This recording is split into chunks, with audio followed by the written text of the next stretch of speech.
देखिए ये प्रेमी म्यूजिक वर्ल्ड का ऑफिस है। मैं आपको स्टूडियो में लेकर चलता हूँ, ठीक है। तो आप लोग इस वीडियो को शुरू से अंत तक जरूर देखिएगा। ये यही ऑफिस है प्रेमी म्यूजिक वर्ल्ड के।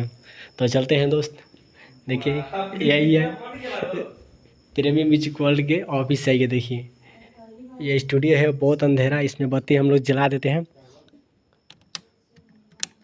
देखिए स्टूडियो यही है, ये प्रेमी म्यूजिक वर्ल्ड का ऑफिस स्टूडियो है। प्रोफेशनल अपना एग्रीमेंट सिग्न के लिए होता है। तो अंदर के बत्ती भी जला देते हैं, रुक जाइए।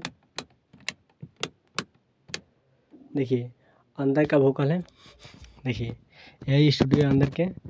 तो आप लोग अगर गाना चाहते हैं तो आप लोग प्रेमी म्यूजिक वर्ल्ड में आकर, पाटना है, पाटना ऑफिस है, कैनरा बैंक के सामने 70 फीट में है, ठीक है। तो हम लोग यहीं पर रहते हैं और यहीं पर काम करते हैं। देखिए यही वोकल रूम है। देखिए इसमें 4 गेट दिया गया है। देखिए एक गेट ये है, दूसरी का इसमें है, और तीसरी का ये है, चौथा इसका अंदर है। तो यही प्रेमी म्यूजिक वर्ल्ड का स्टूडियो है, जो राइटर विक्की विशाल भैया का स्टूडियो है। ये बहुत अच्छा स्टूडियो है, इसमें बहुत अच्छा अच्छा गाना रिकॉर्ड होता है और बहुत बड़े बड़े कलाकार, छोटे कलाकार को बहुत यहाँ सपोर्ट किया जाता है। हम लोग जैसा छोटे कलाकार के यहाँ बहुत सपोर्ट किया जाता है, ठीक है। तो मिलते हैं अगला वीडियो में, तब तक के लिए बाय दोस्त।